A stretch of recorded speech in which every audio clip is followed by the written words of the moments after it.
धर्म में तो बहुत कुछ चुकाना पड़ता है। बहुत कुछ कहना ठीक नहीं, सभी कुछ दांव पर लगा दे कोई तो ही उस जीवन के द्वार खुलते हैं। इस जीवन को जो दांव पर लगा दे उसके लिए ही उस जीवन के द्वार खुलते हैं। इस जीवन को दांव पर लगा देना ही उस जीवन के द्वार की कुंजी है।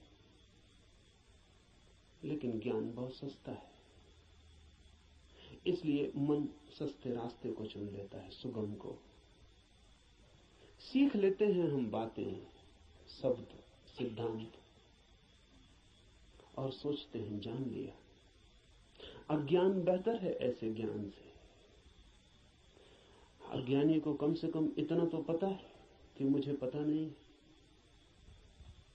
इतना सत्य तो कम से कम उसके पास है।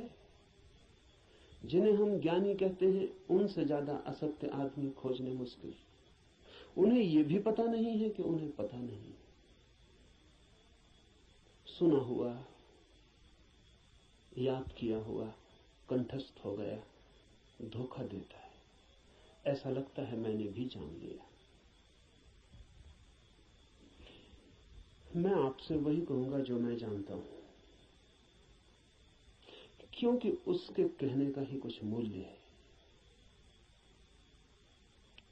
क्योंकि जिसे मैं जानता हूं, अगर आप तैयार हो तो उसकी जीवंत चोट आपके हृदय के तारों को भी हिला सकती। जिसे मैं ही नहीं जानता हूं, जो मेरे कंठ तक ही हो, वो आपके कानों से ज्यादा गहरा नहीं जा सकता। जो मेरे हृदय तक हो, उसकी ही संभावना बनती है। अगर आप साथ दें तो वो आपके हृदय तक जा सकता है। आपके साथ की तो फिर भी जरूरत होगी, क्योंकि आपका हृदय अगर बंद ही हो तो जबरदस्ती उसमें सत्य डाल देने का कोई उपाय नहीं है। और अच्छा ही है कि उपाय नहीं है, क्योंकि सत्य भी अगर जबरदस्ती डाला जाए तो स्वतंत्रता नहीं बनेगा, परतंत्रता बन जाएगा। सभी जबरदस्तियां परतंत्रताएं बन जाती। इसलिए इस जगत में सभी चीजें जबरदस्ती आपको दी जा सकती हैं, सिर्फ सत्य नहीं दिया जा सकता, क्योंकि सत्य कभी भी परतंत्रता नहीं हो सकता। सत्य का स्वभाव स्वतंत्रता है।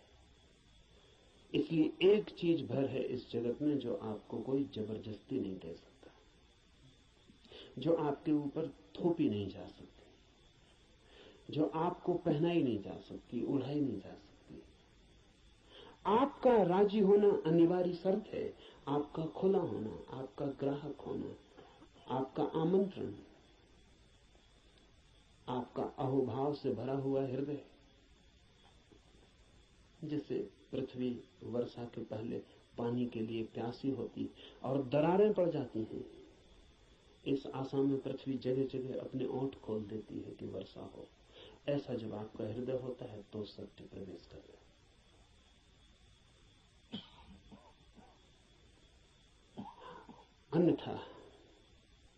अन्यथा सत्य आपके द्वार से भी आकर लौट जाता है। बहुत बार लौटा है, बहुत जन्मों जन्मों में।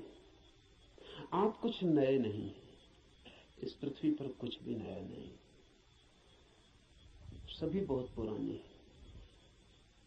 आप बुद्ध के चरणों में भी बैठ के सुने हैं, आपने कृष्ण को भी देखा है, आप जीसस के पास भी उठे बैठे हैं, लेकिन फिर भी वंचित रह गए, क्योंकि कभी भी आपका हृदय तैयार नहीं था। आपके पास से बुद्ध की सरिता बहती निकल गई है, महावीर की सरिता बहती निकल गई, आप प्यासे रह गए। आनंद रो रहा था जिस दिन बुद्ध के प्राण छूटने को थे और छाती पीट रहा था, और बुद्ध ने उससे कहा कि तू रोता क्यों है? जरूरत से ज्यादा मैं तेरे पास था 40 वर्ष, और अगर 40 वर्ष में भी नहीं हो पाई वो घटना, तो अब रोने से क्या होगा? मेरे मिटने से इतना परेशान क्यों हो रहा है? तो आनंद ने कहा है, इसलिए परेशान हो रहा हूं कि आप मौजूद थे और मैं न मिट पाया। अगर मैं मिट जाता तो तो आपको मेरे भीतर प्रवेश मिल जाता। 40 साल नदी मेरे पास बहती थी और मैं प्यासा रह गया, और अब मैं रोता हूं क्योंकि जरूरी नहीं है कि ये नदी कब किस जन्म में दोबारा मुझे मिलेगी।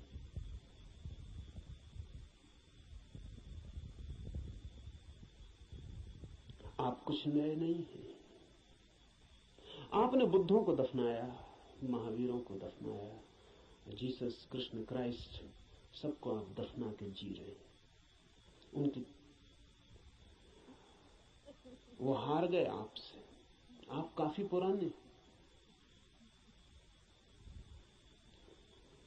जब से जीवन है तब से आप हैं। अनंत अनंत यात्रा है। कहां हो जाती होगी चूक? बस यही हो जाती है कि आप खुले ही नहीं, बंद है। मैं तो आपसे वही कहूंगा जो मैंने जाना है। अगर आप भी अपने को एक खुलापन बना सके तो आप भी उसे जान लें।